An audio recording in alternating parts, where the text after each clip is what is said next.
Yo,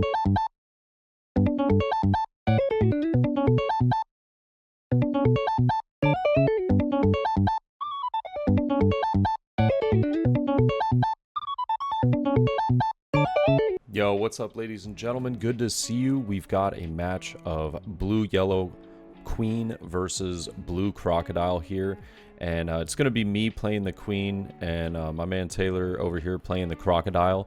This is a really good match, but we do end up making a few mistakes, so I'll just call them out when they happen. Some misplays, and then some, hey, I would have rather done this. I messed up in this situation. So I just think that even though it had a lot of mistakes in it, it was a really good match overall, just for like learning purposes and, you know, trying to figure out how to play the deck, how to pilot some of these in the OP04 meta. I thought it was really fun, and it was a good match. It was a good match overall.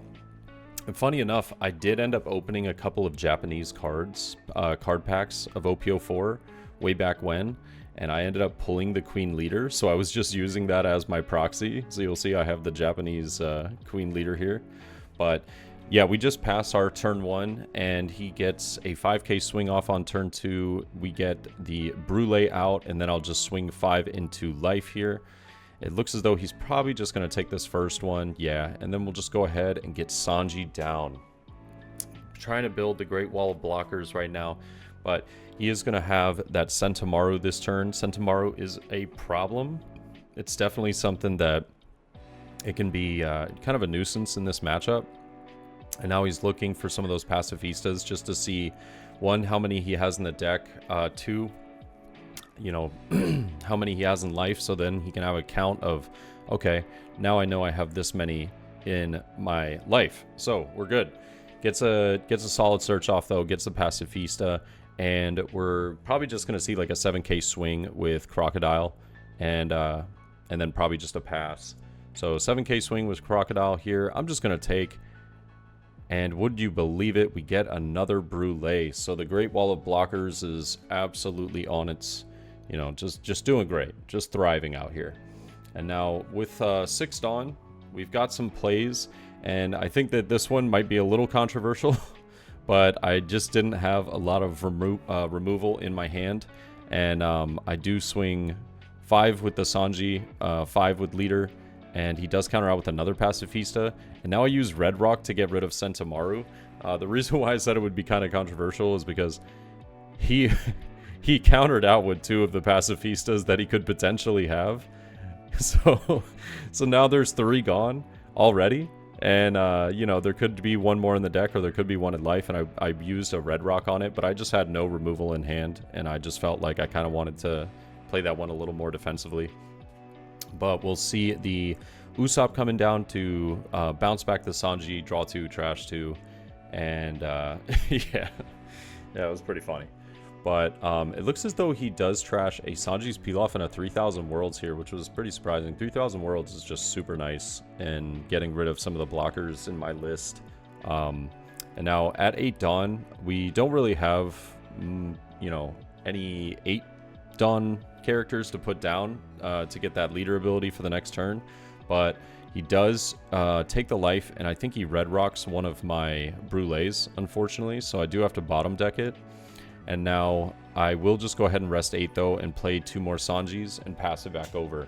Next turn we'll have either Mihawk or we'll have Yamato. We'll have some of those options to get that top end down, but 9-drop Mihawk's coming down for him, and we will just see, I got to bottom deck that. We'll see a 6k swing with Pacifista, 6k swing with Usopp, and then probably just a 5k swing with lead. Or no, I think he just passes right there. Oh yeah, that's right. If I remember correctly, he didn't want me to get into that spot where I was able to use leader ability, and I think that was why he just decided to go with the not choosing to swing leader right there. Now, first mistake of the game right here, I do choose to bottom deck the Pacifista with the Mihawk. The reason why that's bad, and I should have chosen Usopp instead, is because if he has another Sentomaru, he can just search out that Pacifista. It's also a lower cost card that could be taken away from using 3000 Worlds versus me essentially using, you know, a really high cost card to get rid of a 4 cost right there.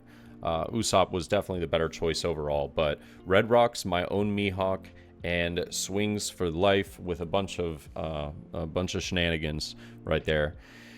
And now I think we make our second mistake here, if I'm correct about it. We will just go 6, and I will add the card to my life, not remembering that I need to have an 8 cost card or higher on board in order to add it to my life. I still would have been able to draw the card, I just can't add it to life. So a little bit of a mistake, but we end up rectifying it because I end up realizing it after he was swinging through some of this turn here.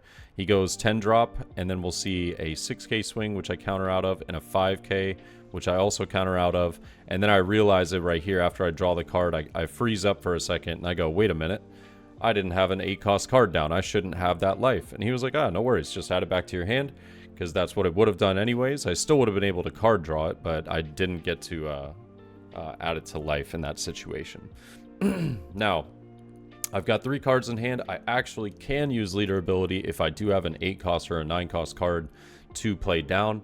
And yeah, it looks as though we do, though. We're just going to play Yamato, and with our life both being at a combination of 4, we get rid of the Boa Hancock, adding one of those life back, and then using leader ability to go up to a 3rd life as well. So really, really great play right there. Worked out beautifully. And yeah, that Kaido's still a bit of a threat, but is, you know, if we end up picking up Red Rock, or we end up picking up some of those necessary cards, I mean, we could be looking pretty good here. Now we'll see an AK swing with Usopp, and we get really lucky and pick up that Boa out of life. So that 12k swing just kind of got fully negated right there. Felt great. And now, yes, we can still use Queen ability, but we have to decide what are we using in hand first, because I gotta have in total 4 cards between life and hand, and right now we're looking at 5. So 1 card does need to be played down first in order for me to really get the you know, the full effect off of this. So I'll just go a really big swing since he only has 1 card in hand at the moment at the Kaido, and then I realize I'm like, oh, okay, I gotta play something first before I can use Queen's ability. And I just go ahead and put down like a little blocker Boa, or no, little blocker Brule, and then I'll just yeah, I'll probably just swing 7k at the Usopp, which does let it go, and now I can add a card over to the life area. Pretty nice. I feel like we've clawed our way back into the game. Queen is one of those decks that it feels like it can be a super drawn out match a lot of the times, but it really kind of worked out here. That we just had that 9-drop Yamato at the right time, but we'll see 8k swing come into life, and then a 9k swing also come into life here. I will choose to block that one, then he'll rest the remaining 4 for Boa. Passes it back over, which means we can still stay in that sweet spot and get back to 2 life again. But I will just go ahead and play Doflamingo. Yet again, need to get down to that combination of 4 between life and hand. But I also want to set up the top of the deck, but I also make a little bit of a mistake here. I forget that setting up the top of the deck, the top card is what I will be adding to my life, and I completely botched that, but it was okay.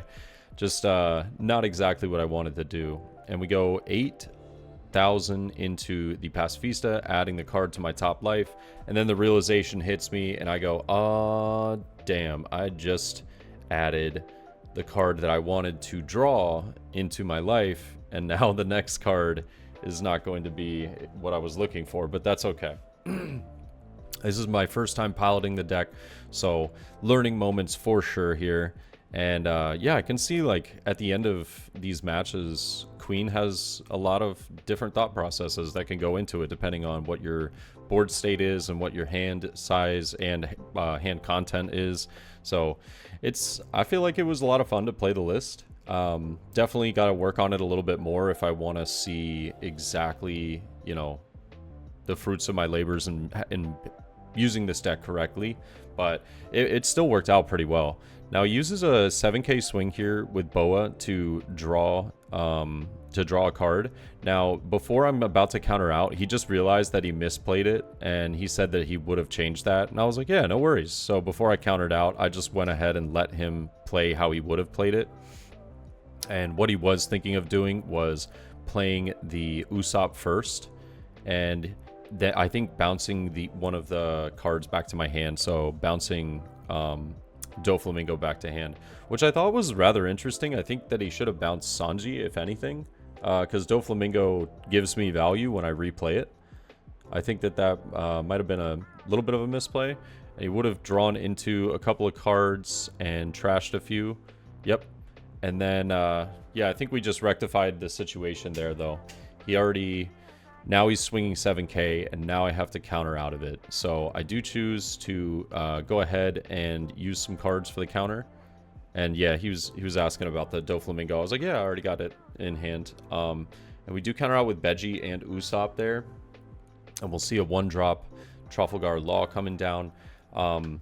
He did swing 5 with Leader, and I think we just take this. Yeah, we just take this, and now I do get the card that I wanted the top deck, which was the 3000 Worlds, but I guess it worked out anyways because I was pretty much able to just get rid of the pesky little blocker he had and now go for the Boa swing and just get that out of the way. I don't want Boa to be a threat on this board and being able to get him tons and tons of card draw while I'm trying to go for the KO. I'm arguably in a KO position at the moment that I could just go for it, but I think I end up playing a little more defensively. You know, the Queen deck does seem to be a little more passive, and yeah, we're just going to go 8-drop Katakuri here. Now, I don't know exactly what I end up bouncing. I'm not sure if I even do bounce anything. No, I do. I go ahead and bounce the Soge King to the bottom, and we'll go 9 into Boa, and probably just, yeah, slapping 7 onto lead, adding 1 more back to life. It's super annoying to deal with, but now I can just swing with Sanji pretty freely because I know that he can't KO me this turn. I think that he has 10-drop Kaido in hand, which, you know, it bounces back the Sanji as well as the Katakuri, but it doesn't really do him much justice. And, oh, okay, we'll just see a 9k swing coming in at the life and a Miss All Sunday and Doflamingo to set up that top end. Not the greatest top. I guess it's not that bad because the blockers could be useful. He could just use a lot of the bounce tactics of Crocodile and get all those cards back in hand and just keep swinging heavy with lead. Yeah, and he will subtract 4, though, bouncing Sanji back. I did take that life, and now we've got quite a lot of cards in hand, but I'm pretty sure we can just get Sanji down as well as Doflamingo. Use leader ability. Yep, exactly. Use leader ability here to reset up the top 5, and then we should just be at that sweet spot again where we can continuously add life back over and over again. And now I'm looking, I think that this time I'm actually setting up my, oh no, I choose to put this to the bottom. I wasn't a fan of what I was seeing. I choose to put that to the bottom, and I wanted to try and get a trigger card into life, you know, so I could get some more blockers. But I actually decide to add it to hand instead of adding it to life. I was like, you know what? I think I might just go for a little bit of a trickier play. I don't really need the life right now while we have 2 blockers and swinging pretty heavy here. We are going to see a red rock. That is a little scary now that I've added that card to hand, because I'm like, uh-oh, wait a minute. Am I now in a KO position? But he does block with the Doflamingo. I think that had he kept the Doflamingo on board, I think that was his best shot. He could have potentially went -4 and then bouncing my Dofi and then swinging with his Dofi on board as well as the leader for game. But it really boils down to what I got in life as well as what I got in you know, in my hand. But he realizes, he was like, yeah, I don't think I'm going to have the game here. I had 10-drop Kaido and 3000 Worlds, no counter in hand. You would have just won. And it was a good game. Solid. A lot of mistakes, but a lot of learning moments. That's what I love about some of these practice matches. But yeah, guys, just let me know what your thoughts are. And I'll see y'all in the next one, all right? Peace.